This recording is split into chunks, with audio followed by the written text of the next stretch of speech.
Адамдар өмірде тым кеш түсінетін шындықтар. Өмір кейде бізге кеш түсінетін, бірақ маңызды сабақтар береді. Көпшілігіміз оларды жас кезде елемейміз, ал есейгенде кеш екенін түсінеміз. Бір уақыт ең құнды ресурс. Көп адамдар уақытын бос нәрсеге жұмсап, оны сарқылмайтын байлық сияқты көреді.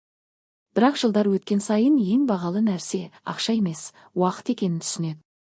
Өткенді қайтару мүмкін емес. Екі денсаулық басты байлық. Жастар көбіне денсаулығына немқұрайлы қарайды.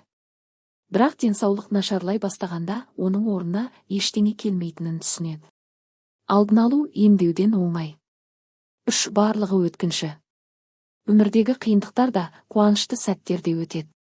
Депрессияға түскенде бәрі бітті деп ойлаймыз, ал шын мәнінде уақыт өте бәрі өзгереді.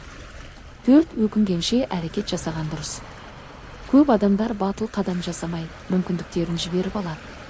Кейін өмірдің соңында неге тырыспадым деп өкінеді. Қорқақтық кейін өкінішке айналады. Барлығына ұнау мүмкін емес. Көп адамдар басқалардың пікіріне тәуелді өмір сүреді. Бірақ уақыт өте келе бәріне жағу мүмкін еместігін, ең бастысы өзіңе адал болу екенін түсінеді. Ақша бәрін шешпейді. Ақша маңызды, бірақ ол бақыттың кепілі емес. Көп адамдар байлыққа жеткенде де өздерін бақытсыз сезінеді. Шынайы бақыт қарым-қатынаста, рухани тыныштықта. Бақыт жолда, нәтиже емес. Көп адам бақытты болу үшін белгілі бір жетістікке жету керек деп ойлайды. Бірақ шын мәнінде бақыт қазіргі сәттен ләззат алу. Ата-ана мәңгілік емес. Көп адам ата-анасына жеткілікті уақыт бөлмейді.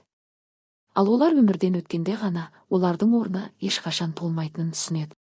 Өзіңді жақсы көрмесең, басқалар да сені бағаламайды. Адам өзін бағаламаса, өзгелер оны сыйламайды. Өзіңді құрметтеу табысты қарым-қатынастың негізі. Өмір күтпеген жерден өзгереді. Бір күнде бәрі өзгеруі мүмкін. Сондықтан маңызды адамдарға кеш болмай тұрып жақсы көремін деп айту керек. Қорытынды: өмірді кейінге қалдырма. Қазірден бастап маңызды нәрселерге мән бер.